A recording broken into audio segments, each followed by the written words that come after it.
بسم اللہ الرحمن الرحیم۔ السلام علیکم ناظرین، فدا عادل ہوں اور آپ ڈیلی میدان دیکھ رہے ہیں۔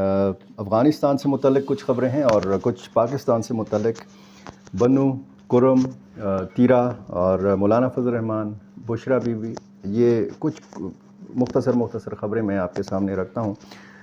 شیخ ہیبت اللہ اخندزادہ کا جو حکم نامہ سامنے آیا ہے زبانی، یہ تحریری نہیں ہے، کہ جو تعلیمی ادارے طبی تعلیم دیتے ہیں افغانستان میں، یہاں پہ خواتین کی جانے پہ پابندی ہوگی۔ یعنی یہ ایک نئی پابندی ہے لڑکیوں پر، خواتین پر، اور خصوصاً جو طبی تعلیم حاصل کر رہی ہیں۔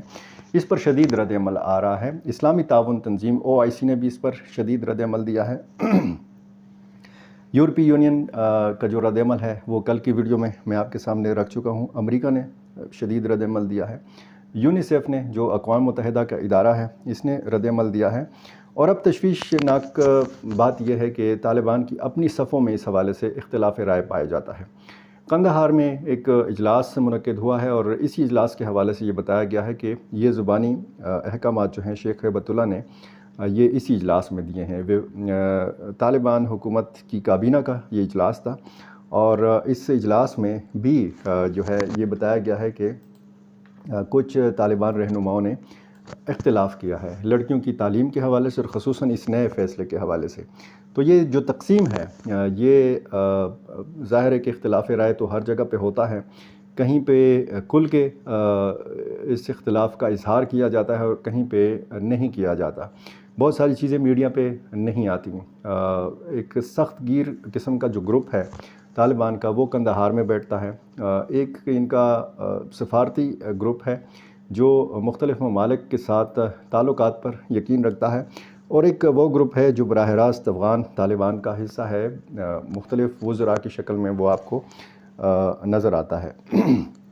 تو اس حوالے سے جو ایک صورتحال پیدا ہوئی ہے اس میں افغان خواتین جو افغانستان کے اندر ہیں اور جو افغانستان سے باہر ہیں، ظاہر ہے کہ جو افغانستان سے باہر ہیں وہ مرد و خواتین جو افغان طالبان کی پالیسیز کے خلاف ہیں وہ تو کھل کر اپنی رائے کا اظہار کر لیتے ہیں، لیکن جو افغانستان کے اندر ہیں وہ بہت زیادہ کھل کر بات نہیں کر سکتے افغان حکومت کے حوالے سے، ان کے فیصلوں کے حوالے سے۔ تو اس حوالے سے کوئی ٹھوس رد عمل جو ہے یہ افغان حکومت کا ابھی تک سامنے نہیں آیا۔ افغان جو وزارت مہاجرین ہے، یعنی مہاجرین کے لیے اور ان کی آبادکاری کے لیے جو ایک وزارت قائم کی گئی ہے، اس نے یہ دعویٰ کیا ہے کہ پاکستان میں اسلام آباد پولیس نے 800 افغان مہاجرین کو گرفتار کیا ہے۔ افغان وزارت مہاجرین نے اس اقدام پر تشویش کا اظہار کیا ہے اور کہا ہے کہ افغان باشندوں کو پاکستان میں ہراساں کرنے کا سلسلہ جو ہے یہ فوری طور پر بند کیا جائے۔ یہ بھی بتایا گیا ہے کہ ان کے جو افغان سفارت خانہ ہے پاکستان کے اندر، یہ نگرانی کر رہا ہے ان سارے معاملات کی، اور جو سیکیورٹی ادارے ہیں ان کی طرف سے پناہ گزینوں کی گرفتاری کے لیے وسیع پیمانے پر آپریشن جاری ہے، اور جہاں جہاں افغان مہاجرین ہیں وہاں پہ ان کی پکڑ دکڑ ہو رہی ہے، افغان مزدوروں کو پکڑا جا رہا ہے۔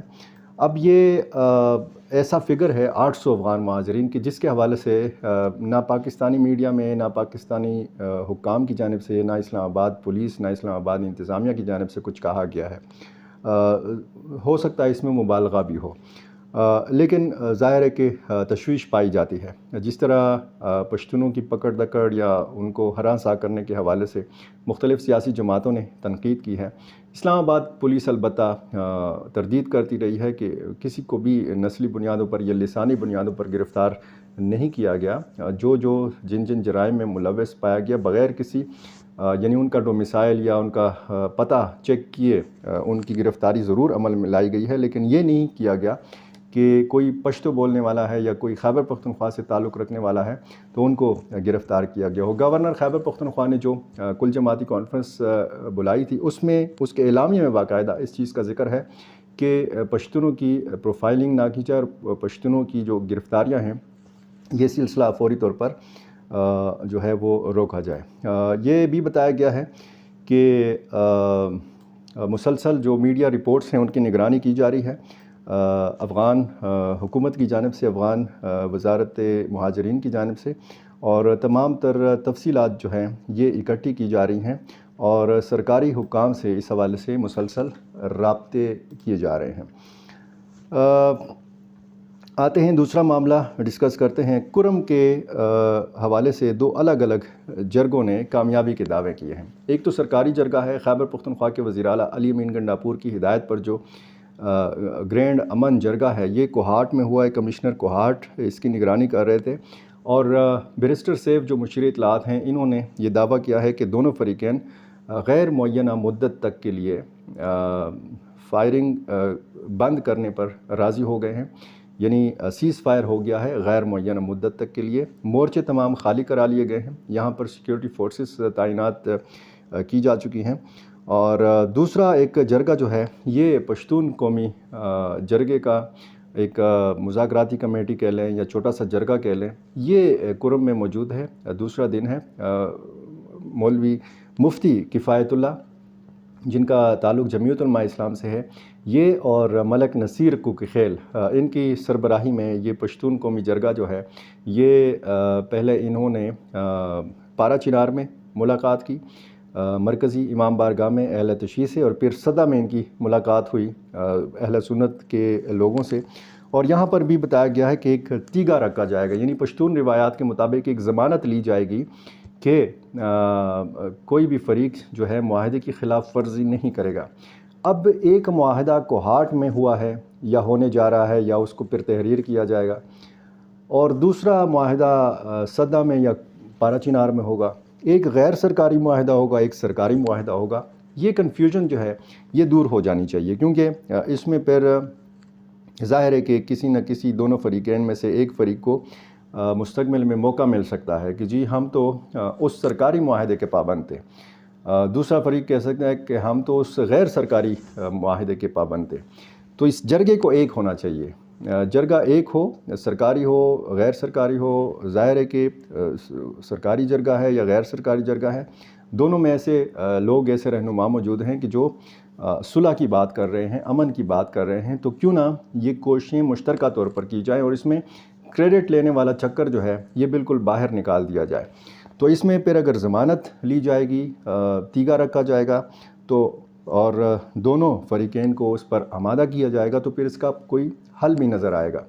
اب صورتحال یہ ہے کہ کچھ لوگ کہتے ہیں کہ یہ جو امن قائم ہوا ہے اس میں نہ حکومت کا کوئی کریڈٹ ہے نہ کسی غیر سرکاری جرگے کا کریڈٹ ہے۔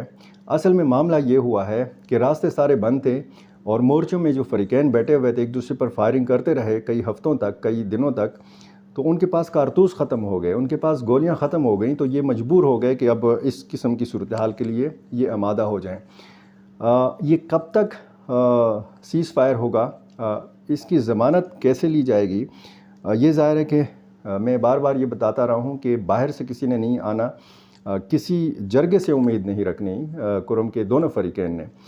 یہ خود فریقین کے جو جذباتی نوجوان ہیں انہوں نے سوچنا ہے، یہ دونوں فریقین کے جو بڑے ہیں انہوں نے یہ فیصلہ کرنا ہے کہ انہوں نے اپنے علاقے کو، کرم کو پرامن بنانا ہے یا اس کو اسی طرح جو ہے یہاں پہ آگ لگائے رکھنی ہے۔ کوئی جرگہ، کوئی تیگا، کوئی معاہدہ اس بات کی ضمانت نہیں دے سکتا کہ مستقبل میں دوبارہ خونریزی نہیں ہوگی۔ ہاں، اگر یہ فریقین مل بیٹھیں اور یہ خود سوچیں، ان کے جذباتی نوجوانوں کو روکا جائے سوشل میڈیا کے منفی استعمال سے اور ان کو جذباتیت سے روکا جائے، تو پھر کرم میں امن جو ہے یہ بالکل ممکن ہے۔ خیبر پختونخوا اسمبلی نے ایک قرارداد منظور کی ہے۔ یہ قرارداد ایک عبدالغنی پی ٹی آئی کے اور عدنان وزیر جے یو آئی کی، انہوں نے مشترکہ طور پر پیش کی ہے، منظور ہو گئی ہے۔ اور اس قرارداد میں یہ کہا گیا ہے کہ عسکری آپریشن جو ہے، فوجی آپریشن جو ہے، یہ کسی بھی مسئلے کا حل نہیں ہے۔ مذاکرات کے ذریعے پائیدار حل تلاش کیا جائے اور وادی تیرا، خیبر اور جانی خیل بنو میں یہ ممکنہ فوجی آپریشن کے خلاف یہ قرارداد جو ہے یہ منظور کی گئی ہے۔ مشترکہ قرارداد میں مطالبہ کیا گیا کہ وادی تیرا، ضلع خیبر اور جانی خیل بنو میں آپریشن سے گریز کیا جائے، اس سردی میں نقل مکانی سے عوام کو مشکلات کا سامنا کرنا پڑے گا۔ صوبائی اسمبلی نے یہ قرارداد جو ہے یہ باقاعدہ طور پر منظور کر لی ہے۔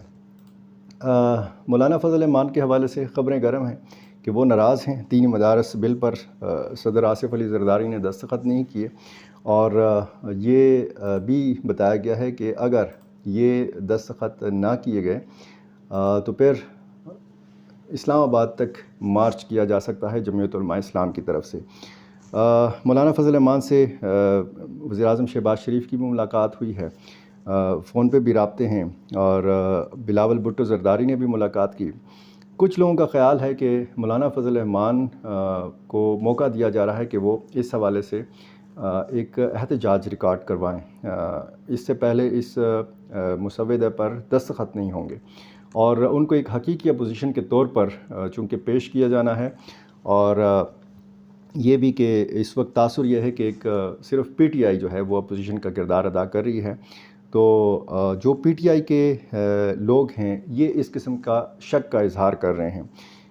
مولانا فضل الرحمان کیا کوئی گیم کھیل رہے ہیں یا ان کے ساتھ کوئی کھیل جو ہے وہ کھیلا جا رہا ہے؟ 8 تاریخ کے بعد اس کا پتہ چلے گا، کیونکہ 8 تاریخ کو پشاور میں انہوں نے جو الٹیمیٹم دیا ہے وہ 8 تاریخ کا ہی دیا ہے، اور 8 تاریخ کو پشاور میں اسرائیل مرد آباد ریلی کا بھی انعقاد کیا جا رہا ہے مولانا فضل الرحمان کی جانب سے۔ دیکھنا اب یہ ہے کہ 8 دسمبر تک اگر دینی مدارس سے متعلق بل منظور نہ کیا گیا تو جمعیت علماء اسلام جو ہے کیا قدم اٹھا سکتی ہے۔ آخری خبر جو ہے وہ بشرا بی بی کے حوالے سے۔ بشرا بی بی منظر عام پر آئی، غائب تھیں اسلام آباد میں، جب وہاں سے وہ مانسہرہ میں دیکھی گئیں تو اس کے بعد یہ کہا گیا کہ وہ کہیں پہ ان کو روکا گیا ہے بات کرنے سے، سامنے آنے سے۔ 1 کروڑ روپے کا چیک لے کے وہ چارسدہ میں ایک شہید ورکر کے لواحقین سے ملی، 1 کروڑ کا چیک جو ہے وہ دیا انہوں نے وہاں پہ، اور بات بھی کی، اور وہاں پہ انہوں نے بتایا کہ اتنے دنوں سے شہادت کی وجہ سے تکلیف میں تھی، مجھے سمجھ نہیں آ رہا تھا کہ لوگ اتنا جھوٹ کیوں بول رہے ہیں، میں بھاگنے والی عورت نہیں ہوں، جو خان کے لیے نکلے ان کو تو بالکل بھی اکیلا چھوڑ کر نہیں جا سکتی۔ بشرا بی بی نے کہا کہ کسی کو نہیں پتہ تھا کہ میری گاڑی کون سی ہے، 12:30 بجے تک میں ڈی چوک میں اپنی گاڑی میں بالکل اکیلی تھی، اس کے بعد بہت سی گاڑیاں آئی تھیں کیونکہ ڈی چوک کو زبردستی خالی کرایا جا رہا تھا۔ ان کا کہنا تھا کہ بی بی وہاں سے نہیں ہٹی تھی کیونکہ خان نے کہا تھا کہ ہٹنا نہیں، میں نے سب کو کہا مجھے اکیلا نہیں چھوڑنا، لیکن سب نے مجھے اکیلے چھوڑ دیا تھا اور میں وہاں بالکل اکیلی تھی۔ بشرا بی بی نے کارکنوں پر واضح کیا کہ میں نے آپ کو بتانا ہے کہ بی بی وہاں بالکل اکیلی تھی اور سب چھوڑ کر جا چکے تھے۔ انہوں نے الزام عائد کیا کہ جب میں ڈی چوک سے نہیں جا رہی تھی تو میری گاڑی پر سیدھی فائرنگ کی گئی۔ بشرا بی بی کا مزید کہنا تھا کہ پٹھان ہمیشہ غیرت مند رہے ہیں اور انہوں نے ہمیشہ اس کا ثبوت دیا ہے۔ انہوں نے واضح کیا کہ وہ عمران خان کی ہدایت پر جاں بحق کارکنوں کے لواحقین سے ملنے آئی ہیں۔ علی امین گنڈاپور نے یہ کہا تھا کہ وہ بشرا بی بی کو وہاں سے بچا کر لانے میں کامیاب ہوئے ہیں۔ یہ بشرا بی بی جو کہہ رہی تھی کہ وہ وہاں پہ بالکل اکیلی تھیں اور گنڈاپور صاحب کا انہوں نے ذکر نہیں کیا، اس کا کیا مطلب ہے؟ یا بشرا بی بی کا کیا یہ مطلب ہے کہ باقی جو تحریک انصاف کے رہنما تھے وہ کہاں پہ غائب ہو گئے تھے اگر وہاں پہ وہ بالکل اکیلی تھیں؟